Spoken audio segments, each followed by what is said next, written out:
দুনিয়ার মানুষ যারা দামি, মেম্বার সাহেব দামি না, চেয়ারম্যান সাহেব দামি, এই জন্য তাদেরকে প্রোটোকল দেওয়ার জন্য চৌকিদার দেয়। এর থেকে বেশি দামি একজন এমপি, এই এমপিকে প্রোটোকল দেওয়ার জন্য পুলিশ দেয়। মন্ত্রীদেরকে প্রোটোকল দেওয়ার জন্য পুলিশ দেয় কি দেয় না? জোরে বলেন, আপনাদের কি খারাপ লাগতেছে নাকি? এমপিদেরকে প্রোটোকল দেওয়ার জন্য, মন্ত্রীদেরকে প্রোটোকল দেওয়ার জন্য পুলিশ দেয়, আনসার দেয়, বিডিআর দেয়, কেননা তারা দুনিয়ার দামি।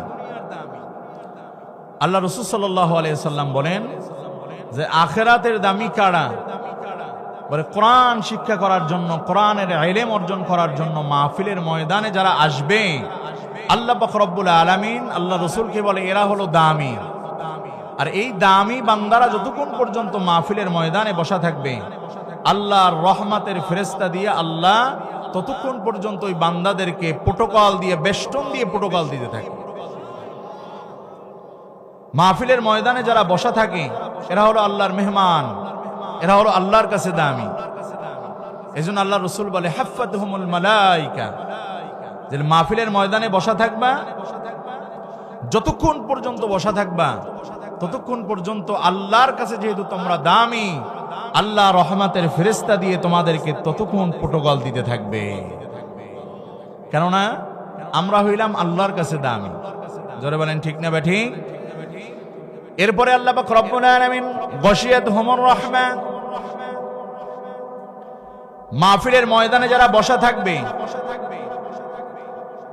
দ্বীন শিক্ষা করার জন্য যারা মাহফিলের ময়দানে আসবে, যারা জিকিরের মজলিসে বসা থাকবে, আল্লাহ পাক রব্বুল আলামিন ওই ব্যক্তিদেরকে দামি বলছেন। দামি কেমন দামি? যে এই জিকিরের মজলিসে বান্দা যতক্ষণ পর্যন্ত বসা থাকবে, গশিয়াতহুমুর রাহমা, আমাদের মাথার উপরে দেখা যাচ্ছে কাপড়ের তাবু। আল্লাহ রাসূল বলে না, দুনিয়ার মজলিসের ভিতরে, মাহফিলের মজলিসের ভিতরে যতক্ষণ পর্যন্ত তুমি বসা থাকবা, আল্লাহ পাক রব্বুল আলামিন রহমতের চাদর দিয়ে ওই বান্দাদেরকে বেষ্টন করে নেয়। এই মাহফিল অনেক দামি, তবে দামি মজলিসে আসতে অনেকে পারে নাই। হাজার মানুষের কাছে দাওয়াত পৌঁছানোর পরেও আসতে পারে নাই। কেন? তাদের এই দামি মজলিস সম্পর্কে জানা নাই, বুঝের অভাব। যাদের দিল ভালো না তারা মাহফিলে আসতে পারে না। কথা বলেন ঠিক না বেঠিক?